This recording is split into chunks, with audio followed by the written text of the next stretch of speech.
درآمد خارا ردیف استاد عبدالله دوامی. دستگاه شور که نامش از همون وجد و حال و به نوعی آوازی که هنگام رقص و سماع برآید برمیگرده و همون شوری گفته میشه، شور درونی من وجد و حال درونی که گاهی به انسان یک انرژی خاصی رو برای هیجانات میده و بی ربط هم به دستگاه شور نیست. واقعا در این دستگاه اون شور و حال واقعا نهفته است. مطربانشان از درون دف میزدند، بحرها در شورشان کف میزدند. در برهان قاطع اومده که نای رومی و نفیر رو به شور میگن که البته در موسیقی ایران به این معنا استفاده نشده و معمول نبوده. شور اگرچه از دستگاه قدیمی موسیقی ایران به حساب میاد، اما نامش در موسیقی قدیم ایران وجود نداره.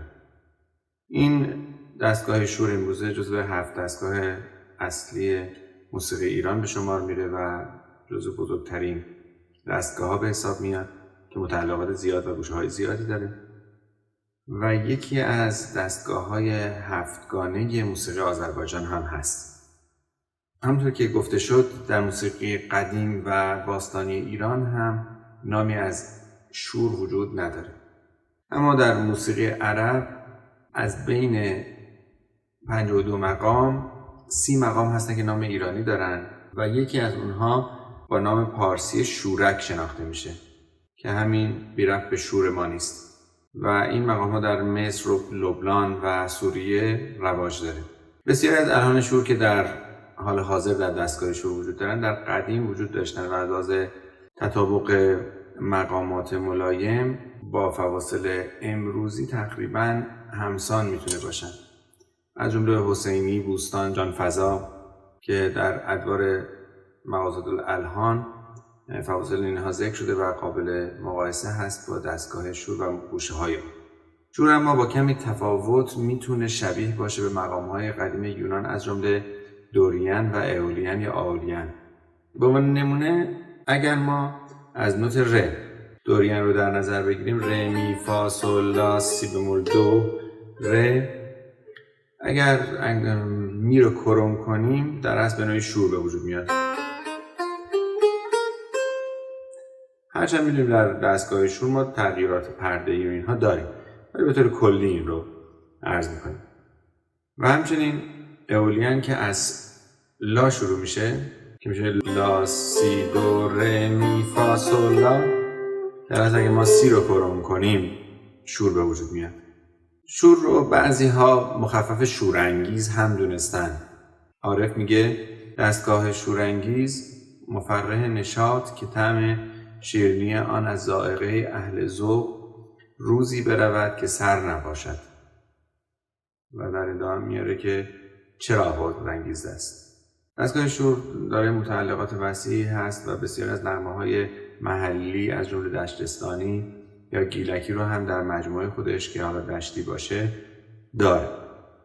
به طور کلی اگر به صورت گامی بخوایم اون رو بررسی کنیم، دارای 2 دانگ غیر همسان هست. مثلا از ر بخوایم اون در نظر بگیریم، ر میکرون فا سول، دوم نیم بزرگ، دوم نیم بزرگ و دوم بزرگ. دانگ بعدی که از لا شروع میشه که اینجا یک فاصله در سیستم گامی در نظر میگیریم براش که حالت تنینی یا دوم بزرگ داره، میشه لا سی بمول دو ر که دوم کوچک، دوم بزرگ و دوم بزرگ هست. و بعد هم دانگ سومی هم بعد از این به وجود بیاد که معمولا شور پایین دسته رو از اینجا به بعد اجرا میکنن، یعنی تکرار همون در اکتاو بالا. بر اساس حروف ابجد قدیمی اگر بخوایم در نظر بگیریم، سول رو برابر با نوت الف بدونیم، الف جیم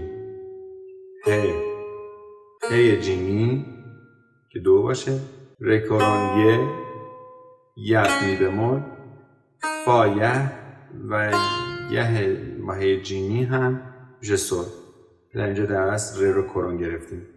فاصله مجنب تنینی، بعد مجنب تنینی.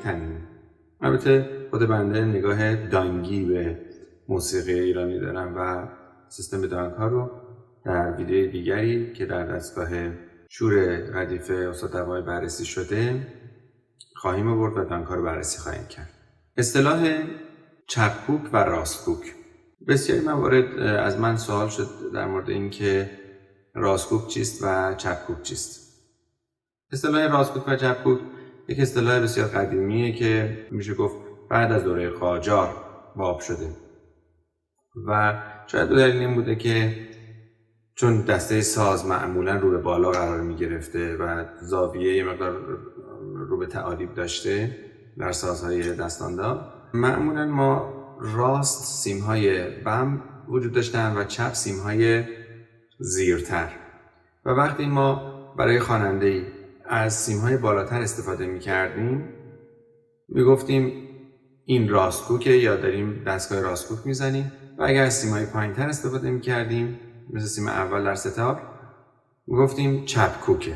بر اساس این تعریف راستکوک معمولاً برای خوانندگان مرد استفاده میشه و چپکوک برای خوانندگان زن. این اصطلاح البته بسیار دقیق نیست. در موسیقی غربی یک طبقه بندی بسیار دقیق تری برای طبقه بندی صوتی از جمله سوپرانو، آلتو، تنور و باس و بعد حالا کنترباس یا اون طرف متزو سوپرانو یا باریتون استفاده شده که دامنه صوتی اینها از نوتی تا نوت دیگه دقیقاً مشخص شده رنج.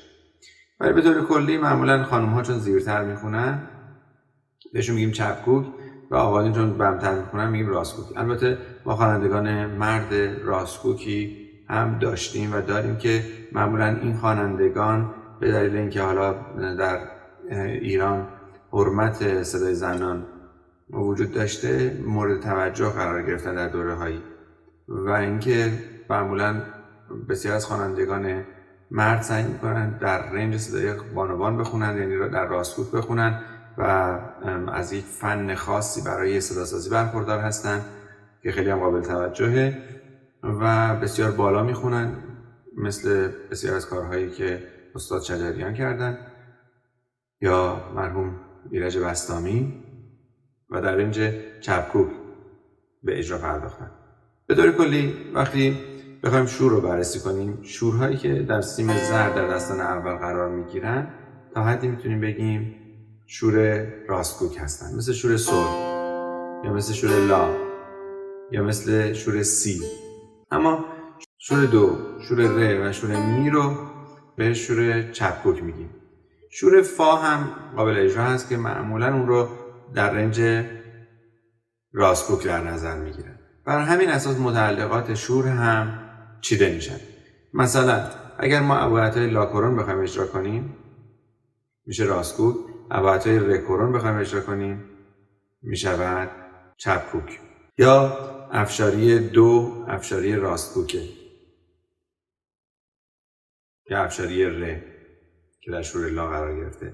اما افشاری سول و افشاری لا و حتی افشاری فا چپکوک به حساب میاد. همچنین دشتی ر دشتی راستکوک هست، دشتی لا دشتی چپکوک. یا بیات ترک دو و بیات ترک سی بمول راستکوک، بیات ترک می بمول و بیات ترک فا چپکوک. در دستگاه نوا اگر نوای دو میزنیم نوای راستکوک هستیم و اگر نوای فا اجرا میکنیم نوای چپکوک به حساب میاد. سگاه لا کرون و سگاه سی کرون سگاه های راستکوک هستند. سگاه ر کرون، سگاه می کرون، سگاه فاسوری سگاه چپکوک هستند. همایون ر کرون، همایون می کرون و همایون فاسوری چپکوک به حساب میان. اما همایون لا کرون یا همایون سی کرون یا احتمالاً همایون دوسوری اگر قابل اجرا بشه در ساز همایون راستکوک. همینطور چهارگاه دو چهارگاه چپکوک به حساب میاد. چهارگاه سول چهارگاه راستکوک. چهارگاه ر باز چپکوک به حساب میاد. چهارگاه لا راستکوک. در ماهور هم ماهور سی بمول و ماهور سول راستکوک به حساب میاد. ماهور می بمول، ماهور فا، ماهور می بمول و ماهور دو ماهور چپکوک به حساب میاد. همچنین ماهور فا ماهور راستگوک هست. واژه خارا، درآمد خارا همچون نوروز خارا که از الفاظ قدیمی در موسیقی کهن ایران مرسوم هست و بوده، در دوران ساسانیان هم به کار رفته. خود خارا به معنی نوعی سنگ هست که شبیه به گرانیته و یا نوعی پارچه ابریشمی موجدار یا راه بهش خارا گفته میشه. اما در دستگاه شور 2 بار خارا به کار میره، یکی درآمد خارا و یکی گوشه خارا. درآمد خارا اگر در همین شور ر در نظر بگیریم، وقتی ما به دانگ قبل که شامل لا سی کرون دو هست و همچنین سول یک نظری بکنیم، میگیم درآمد خارا به وجود اومده.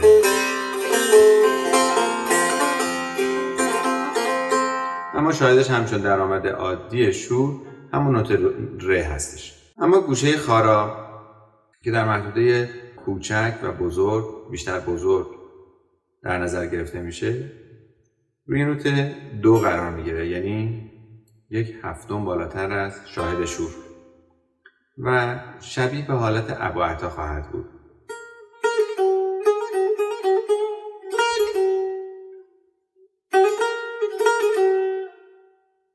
و بعد ما رو در فرودها روی سول میندازه و شاهدش 2 هست. دانگ‌هایی که در درآمد اول خارا به کار رفتن، دانگ می، فاسوری، سول، لا که دانگ شور هست، می تا فاسوری 3 رو پرده یا همون مجنب، فاسوری تا سول 3 رو پرده یا مجنب و بعد سول تا لا پرده که همون دانگ شور هست. دانگ یکم در این ردیف به حساب میاد. دانگ دوم که پیش دانگ بهش میگیم و دانگ خارا هست، لا سی کرون دو ر 3 رو پرده 3 رو پرده و 1 پرده و دانگ اصلی شور ر می کرون فا سول که در اینجا دانگ 3 در نظر گرفته شده در این ردیف. پس 3 تا دانگ شور پشت سر هم داریم که پیوسته به هم دیگه چسبیدن. علامت مایه نما در کل دستگاه شور سی بمول، می کرون و لا کرون هست. جاهایی که نیاز باشه در همون خط نوت تغییر میکنه و علامت تغییر دهنده پشت نوت در همون خط میاد که در همون خط صادقه و در خط بعدی دوباره از علامت مایه نما یا سرکلید استفاده خواهیم کرد. کوک ستار دو سول ر، سیم اول برابر با بی بمول در نظر گرفته در تیونر. ر دو ر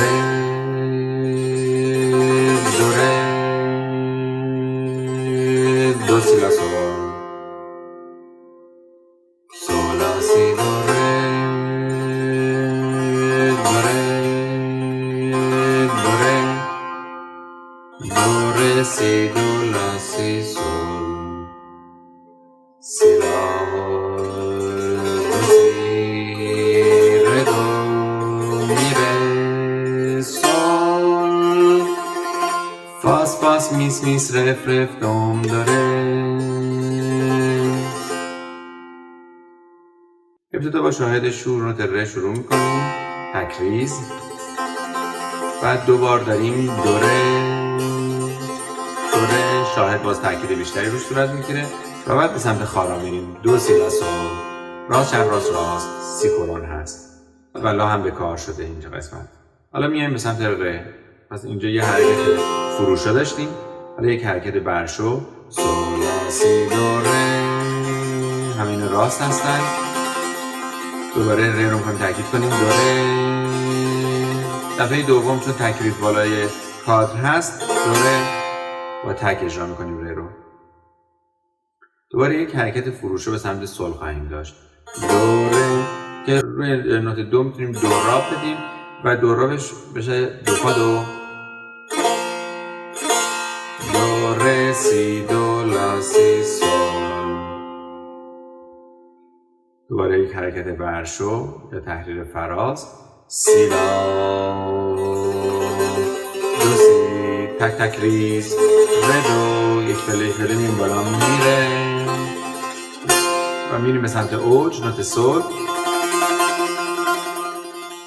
فاس فاس میس میس رف رف دوم دو ر،